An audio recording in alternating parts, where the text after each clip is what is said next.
सभी से निवेदन है कि पहले जो अपने समाचार पत्र जो प्रकाशन होते हैं तो प्रिंट मीडिया का परिचय हो जाए, फिर अपने जो इलेक्ट्रॉनिक मीडिया है चैनल्स का परिचय हो जाए, फिर अपने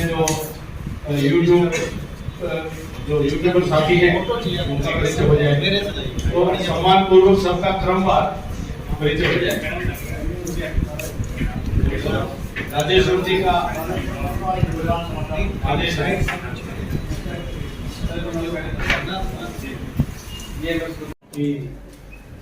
और राजेश सप्रा जी और अरविंद जी की सीमा कबीरपुर जी की गरिमामय उपस्थिति में सभी पत्रकार और छायाकार भाई और बहनों का बहुत बहुत स्वागत करता हूँ, अभिनंदन करता हूँ। बहुत लंबे समय के बाद आप सबसे रूबरू होने का अवसर प्राप्त हुआ है और थोड़ा सा समय को लेकर के भ्रम रहा, उस बात के लिए मैं क्षमा प्रार्थी हूँ। फौजी आदमियों में समय में आने की कोशिश करता हूँ, मुझे कहीं सूचना में थोड़ा सा हमारी ओर से वो कमी है। सर हमको 12:30 बिना माइक के करते तो डबल आवाज आवाज इको करती है। नहीं, मुझे तो बिना माइक के मजा आता है। हमें भी ज्यादा मिला है क्योंकि माइक हमने आगे रख रखे। वो विलंब हुआ, उसके लिए थोड़ा जो 10-12 मिनट का विलंब, उसके लिए क्षमा प्रार्थी हूँ। जैसा कि आप सब जानते हैं कि हरियाणा विधानसभा में आदमपुर विधानसभा का उपचुनाव इन दिनों चल रहा है और ये उपचुनाव जिन परिस्थितियों में हुआ है, ये अपने आप में बड़ी विशेष परिस्थिति हरियाणा की राजनीति की नई दिशा का संकेत करने वाली है। कैसे कौन से कारण बने, कौन सी परिस्थितियां बनी, क्या वजह हुई कि एक चुने हुए जनप्रतिनिधि को अपने कार्यकाल के बीच में श्रीमान कुलदीप बिश्नोई जी ने, जो कि हरियाणा की राजनीति की एक बड़ी शख्सियत हैं, विधायक होते हुए उन्होंने इतना बड़ा राजनीतिक फैसला उन्होंने लिया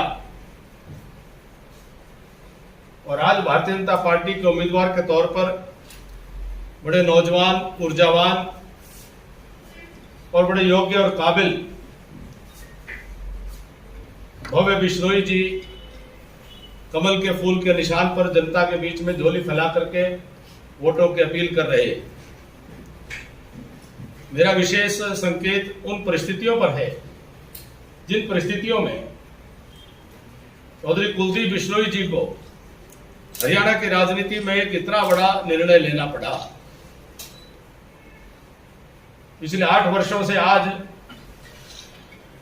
श्रीमान मनोहर लाल जी के नेतृत्व वाली भारतीय जनता पार्टी की सरकार के 8 वर्ष पूरे हो रहे हैं। 2014 से लगातार प्रदेश की राजनीति में एक बड़ा परिवर्तन आया, जिसमें भारतीय जनता पार्टी को स्वतंत्र रूप से सरकार बनाने का अवसर प्रदेश की जनता ने दिया और पहली बार प्रदेश की जनता ने महसूस किया कि कुछ सरकार वह सही मायनों में बिना पैसे, बिना भ्रष्टाचार के, योग्यता के आधार पर नौकरियां लोगों के घर में सीधी चिट्ठी पहुंचे, ऐसा वातावरण की कल्पना कभी हरियाणा में कोई करता नहीं और तमाम व्यवस्थाओं को पारदर्शी करते हुए ऑनलाइन ट्रांसफर हो या जितने भी सरकारी कार्य हो उनको ऑनलाइन करने का एक बड़ा क्रांति का सूत्रपात वह मनोहर लाल जी के नेतृत्व में हरियाणा प्रदेश में प्रारंभ होता है। सरकार सही मायने में वह कुछ परिवारों की, कुछ घरानों की या किसी एक क्षेत्र की या किसी एक वर्ग की सरकार न होकर के पंचकुला से लेकर के पलवल तक हरियाणा प्रदेश के हर विधानसभा क्षेत्र कोने कोने में यह एहसास हुआ कि यह सरकार हरियाणा प्रदेश के सब लोगों की अपनी सरकार है।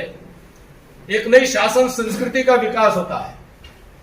देश में दुनिया के सर्वाधिक लोकप्रिय जननेता श्रीमान नरेंद्र भाई मोदी जी के नेतृत्व में भारतवर्ष आगे बढ़ा है, आगे बढ़ रहा है, मजबूत कदम रख रहा है। वहीं एक राजनीतिक दल के नाते से भारतीय जनता पार्टी पूरे भारतवर्ष में भारत की जनता के बीच में जाकर के दुनिया के लोकतांत्रिक प्रणाली से काम करने वाले देशों के अंदर सबसे बड़ा राजनीतिक दल बनकर के उभरा है। ऐसा राजनीतिक दल जिसका शीर्ष भी एक कार्यकर्ता है, जिसके शीर्ष पर वो सामान्य परिवारों से निकले हुए राजनेता हैं, जिन्होंने कभी मेहनत करके अपने और अपने परिवार का पेट पालने का काम किया।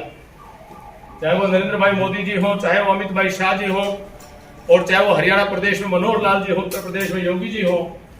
एक ऐसी राजनेताओं की श्रृंखला देश में खड़ी हुई, चाहे पूर्व राष्ट्रपति रामनाथ कोविंद जी हो, वर्तमान राष्ट्रपति द्रौपदी मुर्मू जी हो। ये देश का एक गरीब परिवार में झोपड़ी में जन्म लेने वाला व्यक्ति भी देश के सर्वोच्च पद की शोभा बढ़ा सकता है, ऐसा राजनीतिक वातावरण बना। अब हरियाणा प्रदेश में जैसा कि पूरे राष्ट्रीय स्तर पर स्थिति है कि विपक्ष पूरी तरह से इस नए राजनीतिक वातावरण में अपने आप को अप्रासंगिक पाता है, अपने आप को, अपनी भूमिका कहीं उसको निरर्थक भूमिका पाता है, क्योंकि इस नई राजनीतिक संस्कृति में अपने आप में जो पहले राजनीति चल रही थी कांग्रेस पार्टी की या अन्य विपक्षी दलों की, जातिवादी राजनीति, तुष्टीकरण की राजनीति, लोगों को लड़ा झगड़ा करके अपने परिवारों को आगे बढ़ाने की राजनीति, उस राजनीति के अंदर अब जनता ने उसको अस्वीकार कर दिया है। तो इसलिए विपक्ष पूरी तरह से दिशाहीन और दृष्टिविहीन दिखाई देता है। वही स्थिति प्रदेश में अनुभव में आया कि सामने विपक्ष के तौर पर कांग्रेस पार्टी एक देश की सबसे पुरानी पार्टी, और उसके साथ दूसरी विपक्षी पार्टी इंडियन नेशनल लोकदल, वह अपने अपने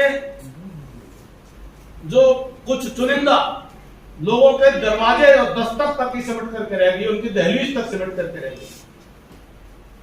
कांग्रेस पार्टी ने प्रयोग किए, श्रीमान अशोक तंवर पूर्व प्रदेश अध्यक्ष, उनको अपमानित करके, उनके साथ दुर्व्यवहार करके, उनको राजनीतिक तौर पर प्रताड़ना करके, और यहां तक कि सीधे सीधे उनके शब्दों में उन्होंने आरोप लगा करके कहा कि शारीरिक हमले उनके ऊपर करके एक प्रदेश अध्यक्ष, जो कि एक राष्ट्रीय पार्टी के प्रदेश के अध्यक्ष, उनके साथ जो व्यवहार हुआ वह अपने आप में विपक्ष की प्रमुख कांग्रेस पार्टी की अंदरूनी संस्कृति का एक बहुत बड़ा, जो उनकी सच्चाई को उजागर करने वाला, पर्दाफाश करने वाला एक वातावरण बना। अशोक तंवर जी के हटने के बाद कांग्रेस के राष्ट्रीय नेतृत्व ने एक प्रयोग और किया, कुमारी शैलजा को, वो भी दलित, शोषित, वंचित वर्ग से, उनको भी अवसर देकर के किसी तरह से जनता के बीच में पार्टी को प्रासंगिक बनाया जाए। और कुमारी शैलजा भी पूर्व केंद्रीय मंत्री, एक महिला होने के नाते कांग्रेस पार्टी ने जिस प्रकार से उनके साथ दुर्व्यवहार हुआ, तो उससे समझ में आ गया कि कांग्रेस पार्टी में एक ऐसा गिरोह काम करता है जो कांग्रेस पार्टी को उभरने नहीं देगा, वो अपनी जेब से बाहर कांग्रेस पार्टी को निकलने नहीं देगा, वो कांग्रेस पार्टी को उपजने नहीं देगा। वह हरियाणा प्रदेश को असंख्य हाथों से लूटने की दोबारा से साजिश रचता हुआ दिखाई देता है। उसके मन में हरियाणा का विकास नहीं है, उसके मन में हरियाणा की जनता का विश्वास अर्जन नहीं है, उनके मन में हरियाणा की जनता को लेकर के कुछ अच्छे स्वप्न और संकल्प नहीं है, बल्कि अपने ही बच्चे परिवार के कुछ लोगों को आगे बढ़ाने का और फिर से हरियाणा के किसान और मजदूर को लूटने का सपने के अलावा उनके पास कुछ नहीं। तो ऐसे में कहीं ना कहीं जो चौधरी कुलदीप बिश्नोई, चौधरी भजनलाल जी की विरासत को लेकर के हरियाणा में कांग्रेस में काम कर रहे थे, और उन्होंने अपनी पार्टी को भी मर्ज करके बड़े उम्मीद के साथ उन्होंने सोचा था कि वो एक फिर से कांग्रेस पार्टी में सक्रिय होकर के काम करेंगे। लेकिन उन्होंने भी अंततोगत्वा महसूस किया कि अब कांग्रेस पार्टी यह एक गिरोह के सरगना की जेब की पार्टी के अलावा कुछ नहीं बचा। तो अंततोगत्वा कहीं ना कहीं उनके समझ में आया, देर आए दुरुस्त आए। राज्यसभा चुनाव में उन्होंने आत्मा की आवाज पर एक बड़ा फैसला लिया। वो तो कांग्रेस में और भी लोगों की पता चला है कि आत्मा जगी थी, कांग्रेस के अंदर भी प्रश्न खड़े होते हैं, लेकिन ये तो खुला उन्होंने पूरी रूप में स्वीकार किया। बहादुर आदमी ही इस बात को स्वीकार करते हैं। और उसके बाद उन्होंने अंतिम तौर पर अब इस बात को स्वीकार करते हुए घोषणा की कि ये भारतीय जनता पार्टी ही देश को आगे बढ़ा सकती है। भारतीय जनता पार्टी ही सबका साथ, सबका विकास, सबका विश्वास के नारे को साकार कर सकती है, सार्थक कर सकती है। और भारतीय जनता पार्टी में शामिल हुए, हम उनका स्वागत करते हैं। मुझे सारी भूमिका इसलिए रखनी पड़ी है कि हरियाणा की राजनीतिक संस्कृति का इससे स्पष्ट विवरण कोई दूसरा नहीं मेरी समझ में आता। कि कांग्रेस के जितने भी वरिष्ठ पुराने लोग हैं वह कांग्रेस के अंदर आज या तो छोड़ चुके हैं या छोड़ने की तैयारी में। बचता है तो एक छोटा सा गिरोह बचता है, और वो भी धीरे धीरे जनता उनको उनकी सही जगह बता देने वाली है। मित्रों, आदमपुर के उपचुनाव में भव्य बिश्नोई जी की जीत, भारतीय जनता पार्टी की जीत, कमल के फूल की जीत, वह ठीक उसी प्रकार से जैसे मुहावरा कहा जाता है कि आसमान पर साफ लिखा है, दर्रो दीवार के ऊपर स्पष्ट दिखाई देता है, जर्रे जर्रे से आवाज आती है कि कमल का फूल आदमपुर में खिलने वाला है। एक बड़े बहुमत से भारतीय जनता पार्टी की यहाँ पर विजय होगी। हमारे 40 विधायक से बढ़कर के 41 विधायक बनेंगे। भारतीय जनता पार्टी का बहुमत मजबूत होगा और नई मजबूती के साथ विधानसभा में मनोहर लाल जी के नेतृत्व में सरकार और बेहतर काम करने का, अगले 2 साल के अंदर जनता की सेवा करने का काम करेगी। मुझे कांग्रेस पार्टी के उम्मीदवार हों, इंडियन नेशनल लोकदल पार्टी के उम्मीदवार हों, आम आदमी पार्टी के उम्मीदवार हों और अन्य किसी दल के उम्मीदवार, मुझे उनमें से कोई भी ऐसा उम्मीदवार नहीं लगता जो वास्तव में आदमपुर की जनता से जुड़ करके और आदमपुर की जनता की सेवा का संकल्प लेकर के चुनाव के मैदान में आया। कांग्रेस में तो स्थानीय लोग कोई टिकट लेने की लाइन में नहीं दिखाई दे रहे। उन्होंने कभी बगल के विधानसभा के उम्मीदवार से चर्चा की तो उन्होंने भी कहा नहीं, मेरा तो पुराना हल्का ही ठीक है। और कोई पूरे हिसार जिले में नहीं मिला, कोई बगल में नहीं मिला। कांग्रेस पार्टी ने जिनको उतारा है जनता ने उनको आजमाया हुआ। आम आदमी पार्टी के हो या इंडियन नेशनल लोकदल के ऊपर मुकाबले में नहीं। तो मैं अंतिम बात इतनी संकेत करता हुआ कि हमारा अनुमान यह है कि अकेले में भारतीय जनता पार्टी के जितने वोट होंगे, बाकी सब उम्मीदवारों के कुल मिलाकर के दूसरे वोट शायद नहीं हो पाएंगे।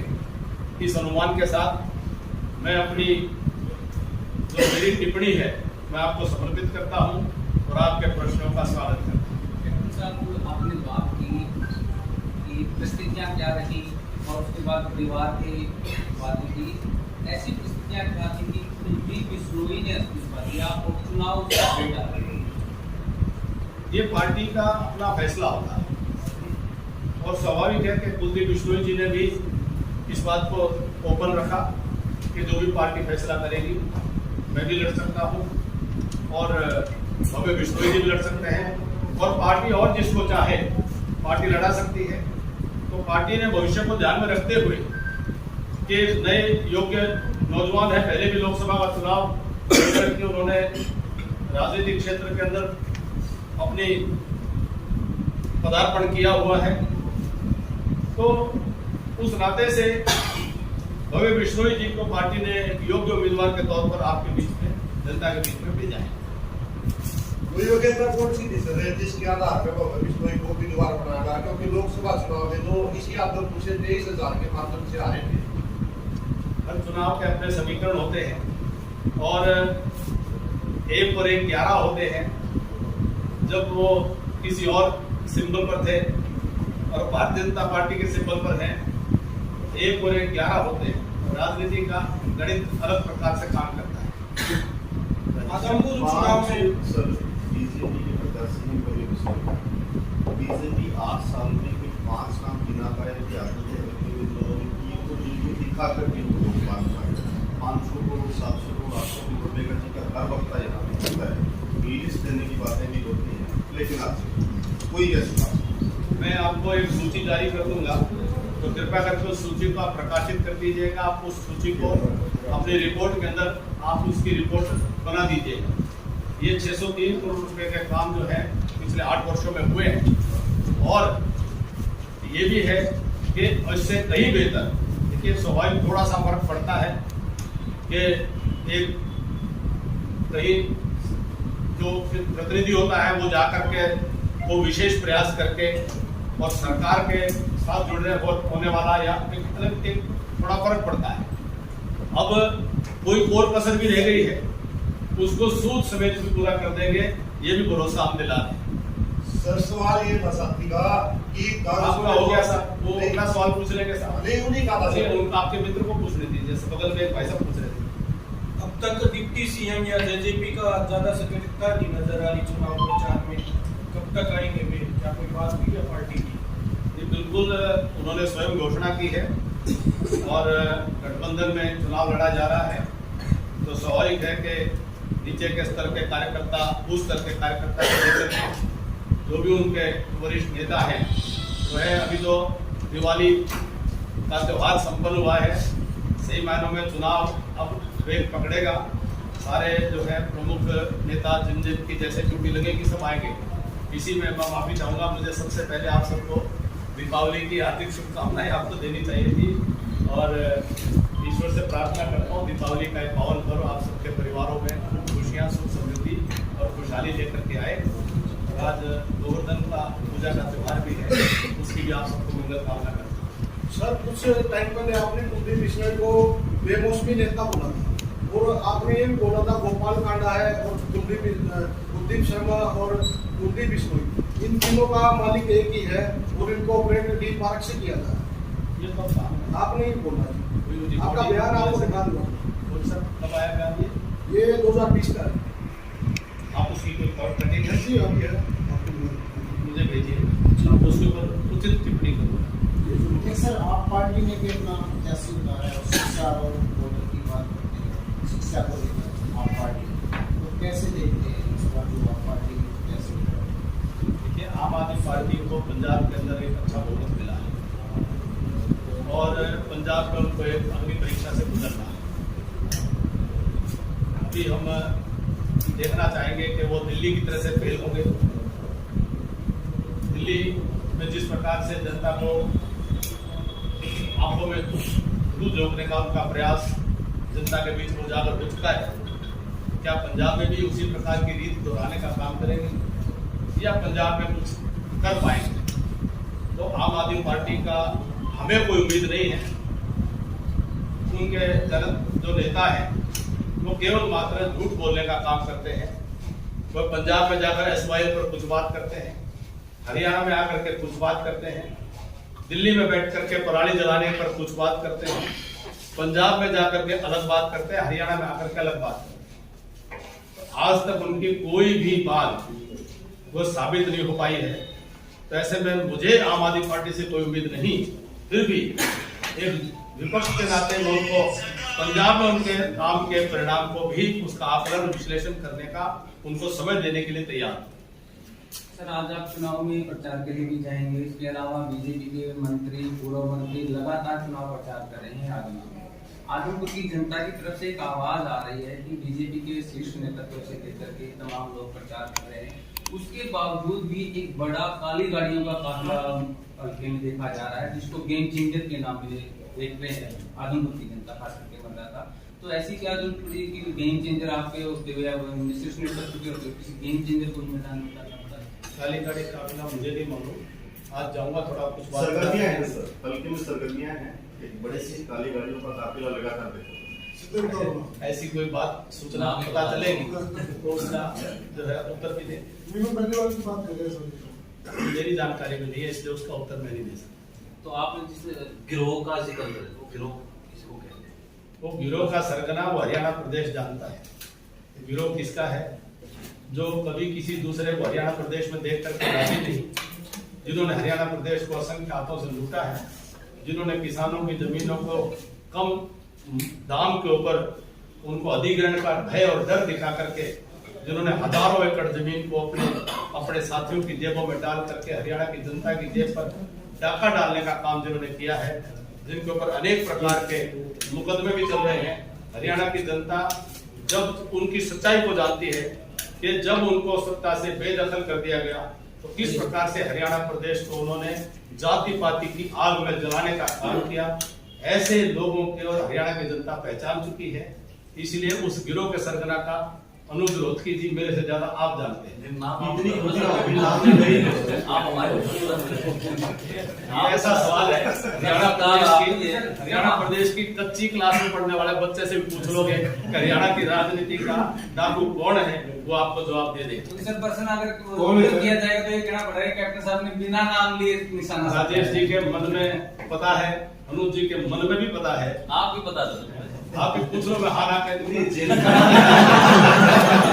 जिनकी तरफ आप इशारा कर रहे हैं उनके लिए वैसे चौटाला लगातार वो आपकी ही बेटियां बोलते हैं। ऐसा है, अब उनके बारे में मुझे हर एक बात का उत्तर देने की जरूरत नहीं, लेकिन मैं मानता हूं कि हरियाणा की राजनीति में ऐसे तत्व वो है एक प्रकार से घुन का काम करते हैं, लोकतंत्र को विनाश करने का काम करते हैं, हरियाणा के नौजवानों के भविष्य को नष्ट करने का काम करते हैं। ऐसे तत्व राजनीति से जितनी जल्दी उनका उन्मूलन हो जाए, पोलियो की दवा जैसे देकर के पोलियो का उन्मूलन करने की आवश्यकता पड़ती है, ऐसे लोगों को ऐसी दवा पिलानी चाहिए कि भविष्य में वो हरियाणा की जनता के साथ में ऐसे फरेब और धोखा देने के, विश्वासघात करने के काम दोबारा न कर पाए। उनके जो भी कोई अंदर ये बाहर से तो समर्थक तत्व बैठे हैं, उनको भी उनकी आत्मा जाग जाए कि ऐसे लोग लोकतंत्र के लिए अच्छे नहीं है, ऐसे लोग समाज के लिए भी अच्छे नहीं है, ऐसे लोग मतलब देश के लिए भी अच्छे नहीं है। तीसरा बाई इलेक्शन है सर मनोहर जी का, हालांकि चौथा है ये, उसमें से जो पीछे वाले दो हार गए इस टर्म की अगर बात करें, वो क्यों हारे और ये क्यों आप जीत पाए?